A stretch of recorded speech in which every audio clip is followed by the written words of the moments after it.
Hello human beings, I am crazylegsjan and welcome back to VR in a Wheelchair. Today we are reviewing a game called The Last Worker.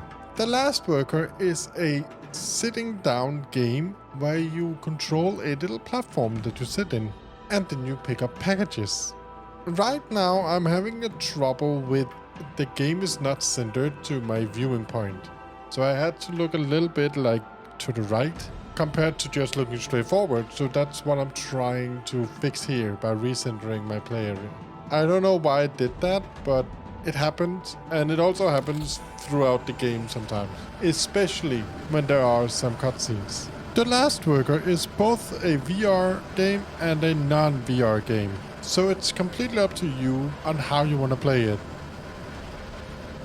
Settings, let's see. Video, no. Audio, no. Let's turn down the music just a little bit. Subtitles, yes sir. Apply. Comfort. Movement blinkers. Blinker mount, turning blinkers. I don't know, we will mess around with this. Subtitles are enabled. Why is there subtitles twice?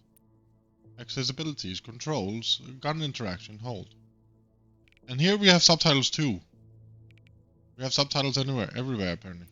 When you start the game, you have a short little story on what is happening and why you are called the Last Worker. It is all explained with a cute little story about you and your wife and how you guys got pregnant and she disappeared. Is that Jeff Bezos? And all of this is because of your fear of getting fired by a character or your boss that I feel like is meant to look like Jeff Bezos. I guess I got fired. 5 minutes work, fired. Awesome. Fired? Mr. Youngo, please, no. I didn't mean A lot to. of this game, I'm in your the best start at employee. least, is narrated. And as said, it's a cute little story about what is actually happening or happened and the reason why you are down here and you are the Last Worker. It was just a bad dream.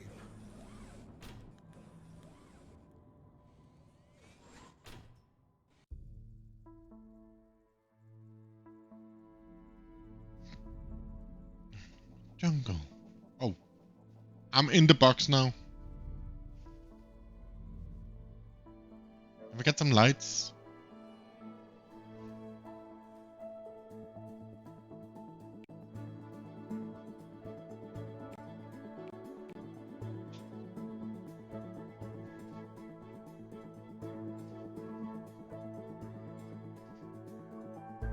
KFC1. The box.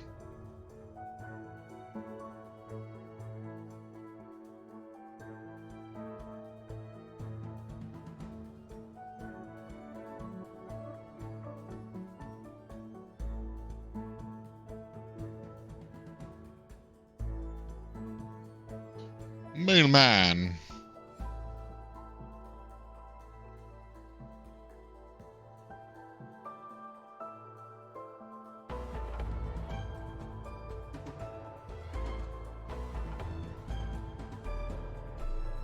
I am generally the last worker.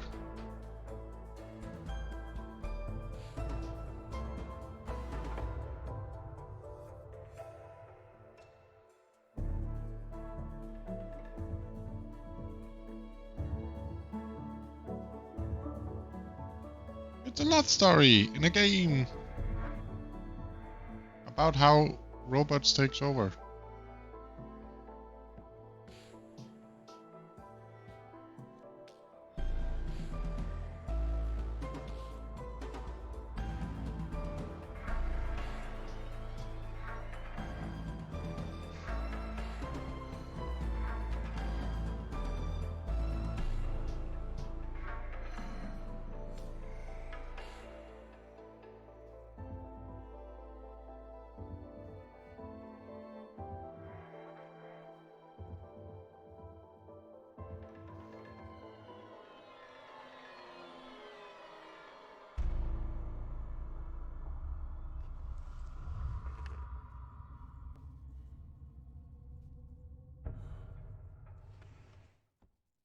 When you get into the very first map, you are introduced to your companion called Skew.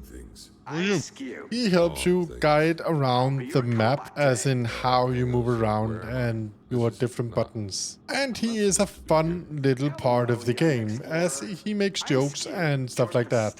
He is basically a living tutorial. SKU and then SKEUW. Okay, Skew, I've been here for 25 years, but... It's never easy training for a new job, but that's what I'm here for. All right, place your hand on the big stick on your left. Just right there, on your left. So in the beginning here, you have a fun little talk with Skew, and he makes silly jokes like this one. So how does it feel holding a big long stick in your hand? Pretty good, huh? Hey, can we just cool it with a creepy sexual innuendo? Okay, good. Now, jerk it around a bit. Give it a good old jerk. Skew? And it doesn't get better down the road.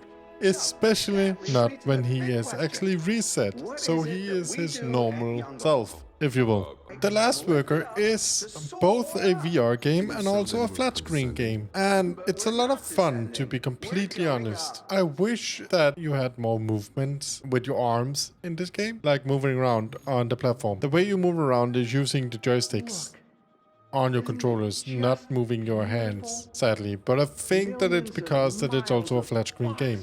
This is one of the points where I had some problems with how the game That's not ominous. reset you. I didn't understand, I didn't read actually, that you needed to boost here. So whenever it resets you, wherever you are looking is your new center. So it freaks out a little bit. It's a little bit annoying, and it happens every time there is a reset point, sadly. The way to fix this is obviously just using the recenter button, but it is a little bit annoying that it does it. Yeah, I want to go explore, but you freaked over my seat. The game on the paper is super simple, and on paper it kinda sounds boring. You are a post-delivery man for like a company kinda like Amazon. You float around, pick up packages, deliver them to the blue areas here, unless there's something wrong with them. Whenever you deliver a package, either to the blue one, where if it's correct, or the red one, if something is wrong with the package, you will be shown what was in the package. Like here, hey baby VR glasses.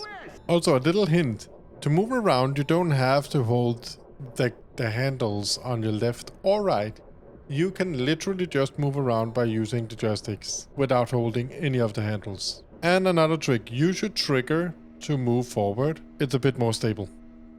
At the end of this race in this first map, you are racing to find and gather your last package. But it's a rigged race. You are bound to lose no matter what. For this to happen here. Don't go in there.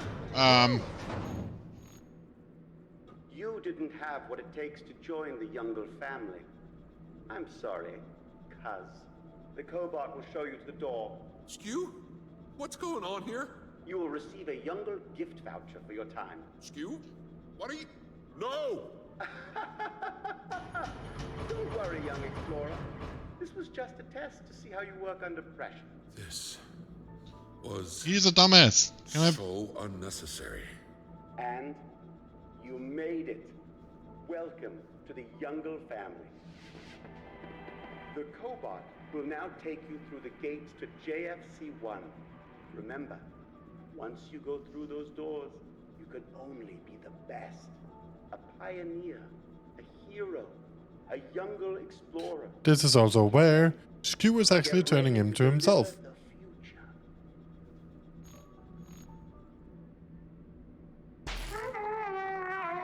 Skew!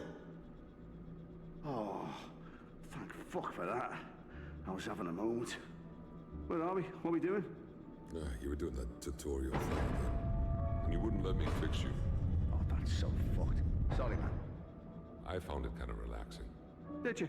Glad you enjoyed your nostalgia trip. I've got a fucking head like a foot. It's good to have you back, Skew. Yeah, whatever. Enough with your sappy shit. We've got a job to do. Got to hit that daily quota. Come on. Full steam ahead, Captain. You what? What? What the fuck was that? Steam, Captain. What's that about?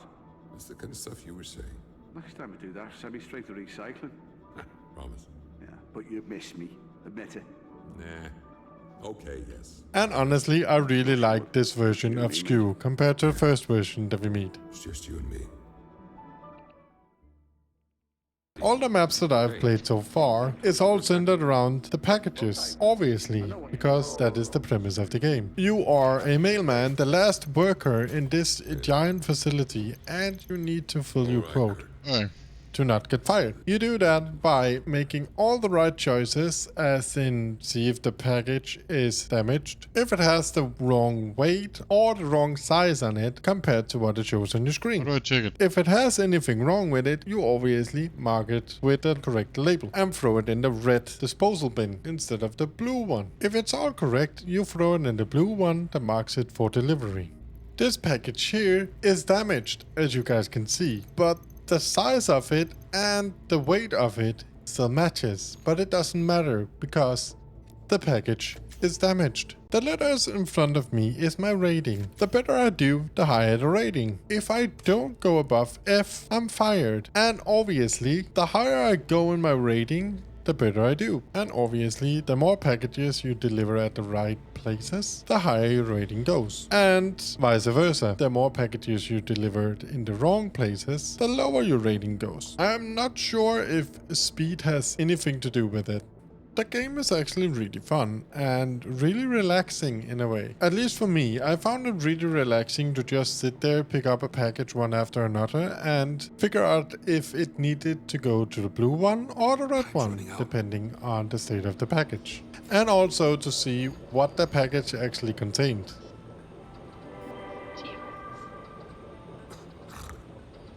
Between the maps, you get into your little home here. I'm not 100% sure why, but it's a fine little way to like tell a story about what is going on. And I'm sure it will make sense later on. In some of the maps, there are different things to keep you on your toes. Like this, a timed product that has a green triangle on it, and it gives you a better rating if you manage to do it in time. The Last Worker is a super fun game, and it is definitely playable as a wheelchair user. I didn't find any problems other than the occasional cutscenes where it resets your view depending on where you're looking at the given time. That can of course be reset by your reset button on your controllers, but it's still an annoying part. There is no height problems because there is a set height in the game. I found myself a little bit too much forward though, but that is a personal thing for me. Other than that, the game is, as said, fully playable as a wheelchair user. The game is on Steam for 19.99 euros. It's on Epic Store for 17.32 euros, and it's on GOG for 16.39 euros. And it's also on the Quest 2 store for $19.99. I don't know if it's playable in VR if you don't buy the Steam or obviously the Quest 2 version, so don't hang me up on it. But it is also on any other platform if you just want to play the flat version, so you can buy it for PC, PS5, Switch, and the Xbox S or S. If you feel like I'm missing something or could have done something differently, then leave a comment and remember to like and subscribe if you want to see more. If you enjoyed this video, then be sure to check out this video here where I'm reviewing Tentacular.